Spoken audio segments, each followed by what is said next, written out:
నిన్నటికి మొన్న వివేకమన్న పిఏ కృష్ణారెడ్డి గారు కూడా నన్ను చాలా ఇబ్బంది పెడతా ఉన్నారు. అసలు నన్ను తప్పుడు మాటలు చెప్పమని సాక్ష్యాలు చెప్పమని చెప్పారు అని ప్రత్యక్షంగా ప్రకటించారు. అది కూడా మీరు గమనించలేదా?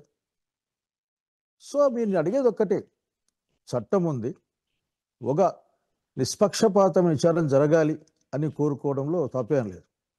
అట్లా కాకుండా మనకు మనమే నిందితుల్ని నేరస్తులుగా మార్చే ప్రయత్నం మాత్రం మంచిది కాదని నాకున్న అభిప్రాయం. అట్లాగే మీరు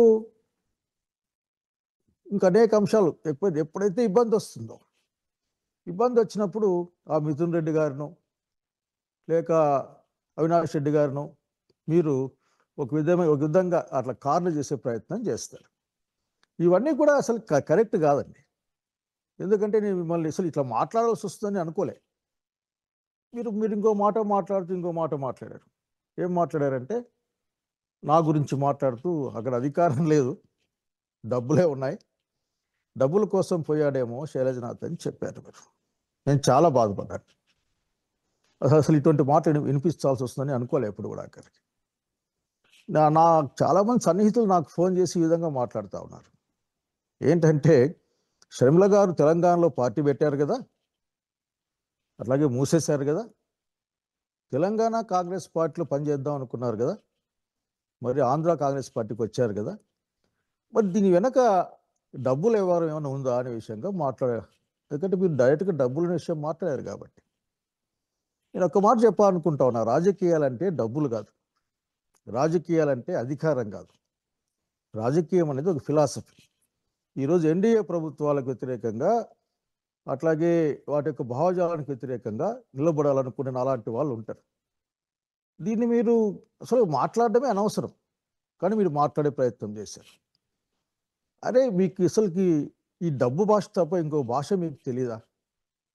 ఎప్పుడు మాట్లాడినా డబ్బులు డబ్బులు డబ్బులు అనే మాట్లాడుతూ ఉంటారు. ఇది కరెక్ట్ కాదని నా సలహా ఇది. అంతేగాని జనం మాట్లాడుకునే విధంగా. మొన్న అనంతపురం వెళ్ళాను, ధర్నా వస్తే అక్కడ అంటా ఉన్నారు, ఏమంటున్నారంటే మనకి కూటమి సపోర్ట్ ఉంది కదా అని మాట్లాడుకుంటా ఉన్నారు. నేనేమంటా అంటే, మీరు ఇవన్నీ మానేసేయండి.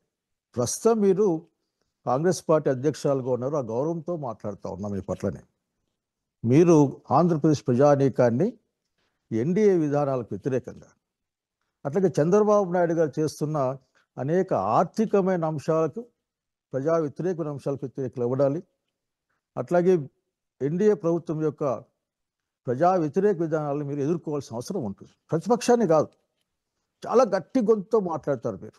ఎంతసేపు ఉన్న జగన్మోహన్ రెడ్డి గారి గురించి మాట్లాడుతూ ఉంటారు. అసలు మీరు అర్థం చేసుకోవాల్సింది ఒక్కటే, మీ రోల్ ఏందో మీరు అర్థం చేసుకోవాలి. నేను అట్లాగే ఆంధ్రప్రదేశ్ వ్యాప్తంగా ఉన్న అందరూ కూడా, ముఖ్యంగా కాంగ్రెస్ పార్టీలో ఉన్న ఆనాటి నా పూర్వ సహచరులందరినీ కోరుకుంటా ఉన్నా. నేనైతే బాధపడ్డాను నేను. కాబట్టి ఈ డబ్బు భాష మానేయమా, అసలు ప్రజల భాష మాట్లాడేది మీరు చేస్తే బాగుంటుంది.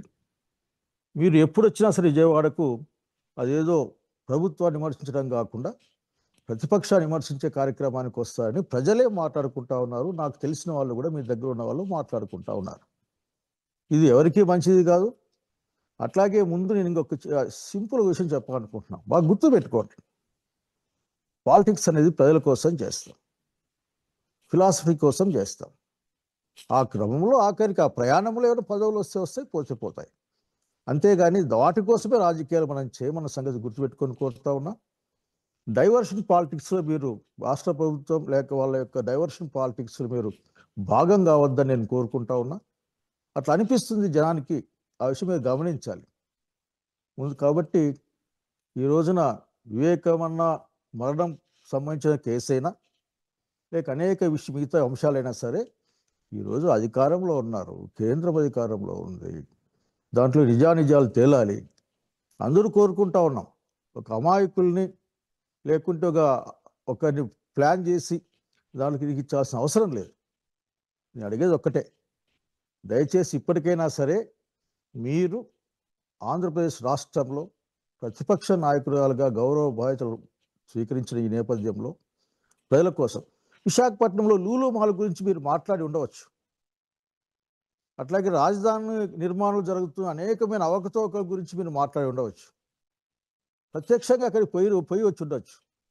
కానీ ఇవేం మీ కంటికి కనపడే అవకాశం నాకేం కనపడలేదు. ఎంతసేపు నా డబ్బు భాష మాతో మాట్లాడ అసలు మీకు ఎట్లా వచ్చింది నాకు అర్థం కావడం లేదు.